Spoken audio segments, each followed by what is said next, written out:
Do you find it ironic that our food has artificial flavors, but our furniture polish contains real lemons?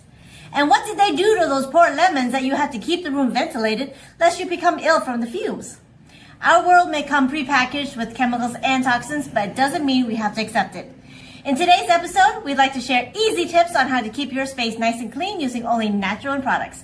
This is Trinni with Rizzo's Authentic White Tiger Kung Fu. Welcome to Cut the Crap.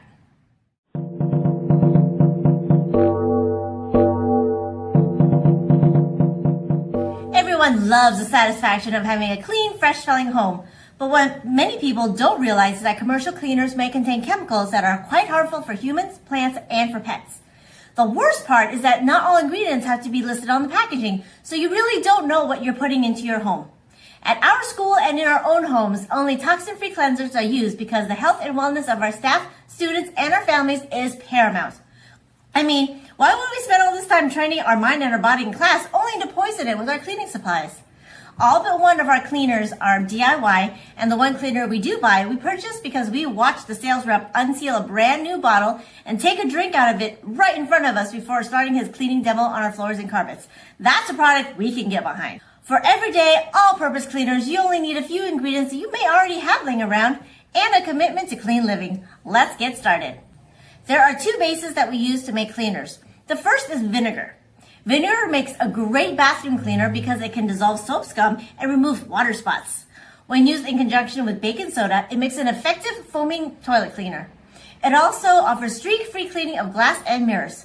Since it is acidic, it helps break down glue residue from stickers and is great at removing acid-based stains from clothing such as sweat, grass, and red wine. Just be careful with delicate fabrics. You should also avoid using it on natural granite or marble countertops. Depending on the concentration level of vinegar you purchase, you'll want to dilute it with distilled water to keep it around 5%. The second base is vodka. It can do most things that vinegar can do, but since it's odorless, some prefer using it over vinegar. It's also alcoholic, so it has more disinfectant properties than vinegar. We use it in our kitchen and dining surfaces. Any basic bottom shelf vodka will do because you're not going to drink it. Or maybe you will after you hear what we add to our vinegar and vodka. Just make sure it's at least 80 proof or 40% alcohol by volume. And now to be creative. There's a reason why many commercial products tout the cleaning power of citrus. Citrus peels have oils in them that make an amazing deodorizer, an effective degreaser, and a sweet smelling disinfectant. The most common citrus used in cleaning are lemons and oranges. Other types such as tangerines and grapefruit also work really well. After we eat the fruit, we put our citrus peels in a large glass jar and cover them with distilled white vinegar or vodka and let the jar hang out for at least 2 weeks, preferably a month. After all the fruity goodness infuses with the base, just strain the liquid, add it to a spray bottle, diluting it when appropriate, and voila! No muss, no fuss, and most importantly, no toxins. Here are two bottles that I already have going on. This here on my left is vodka with orange peels, and over here is vinegar with citrus peels.